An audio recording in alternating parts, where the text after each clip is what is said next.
भगवान पार्श्वनाथ जैन धर्म के 23वें तीर्थंकर हैं। जैन ग्रंथों के अनुसार वर्तमान में काल चक्र का आरोही भाग और सर्पणी गतिशील है और इसके चौथे युग में 24 तीर्थंकरों का जन्म हुआ था। भगवान पार्श्वनाथ का जन्म वाराणसी के भेलुरपुर में हुआ था। तीर्थंकर पार्श्वनाथ का जन्म आज से लगभग 2900 वर्ष पूर्व वाराणसी में हुआ था। वाराणसी में अश्वसेन नाम के इक्ष्वाकु वंशीय क्षत्रिय राजा थी। उनकी रानी वामा ने पौष कृष्ण एकादशी के दिन महातेजस्वी पुत्र को जन्म दिया, जिसके शरीर पर सर्प चिन्ह था। वामा देवी ने गर्भकाल में एक बार स्वप्न में एक सर्प देखा, इसलिए पुत्र का नाम पार्श्व रखा गया। उनका प्रारंभिक जीवन राजकुमार के रूप में व्यतीत हुआ। एक दिन पार्श्व ने अपने महल से देखा कि पूर्ववासी पूजा की सामग्री लिए एक ओर जा रहे हैं। वहां जाकर उन्होंने देखा कि एक तपस्वी जहां पंचाग्नि जला रहा है और अग्नि में एक सर्प का जोड़ा मर रहा है। तब पार्श्व ने कहा, दयाहीन धर्म किसी काम का नहीं। तीर्थंकर पार्श्वनाथ ने 30 वर्ष की आयु में घर त्याग दिया और जैन दीक्षा ली।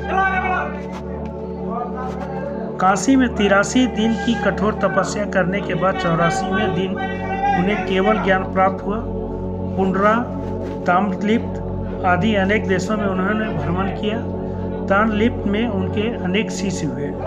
पार्श्वनाथ ने चतुर्विघ्न संघ की स्थापना की, जिसमें श्रमण, श्रमणी, श्रावक, श्राविका होते हैं। आज भी जैन समाज इसी स्वरूप में है। प्रत्येक गण एक गंधर्व के अंतर्गत कार्य करता है।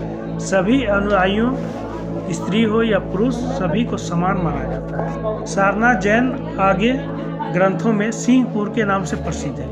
यहीं पर जैन धर्म के 11वें तीर्थंकर श्रेयांसनाथ जी ने जन्म लिया था और अपनी अहिंसा धर्म का प्रचार प्रसार किया था।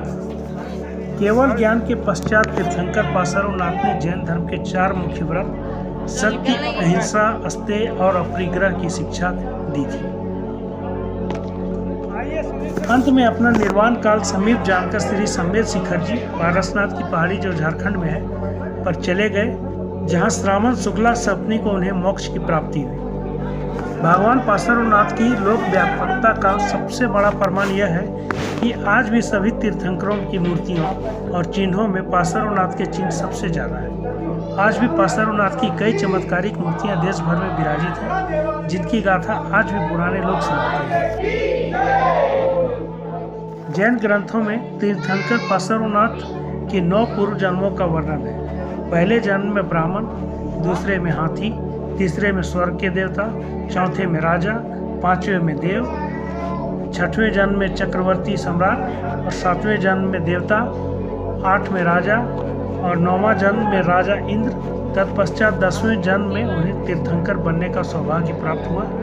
पूर्व जन्मों के संचित पुण्यों और 10वें जन्म के तप के फलता हुए तीर्थंकर बने।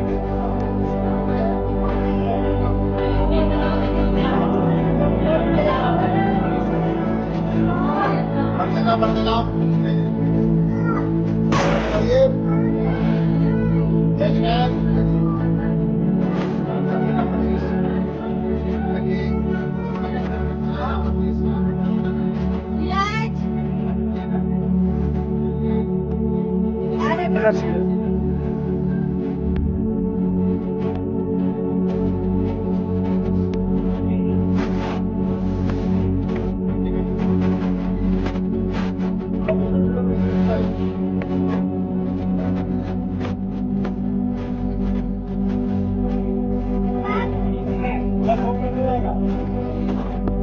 चलो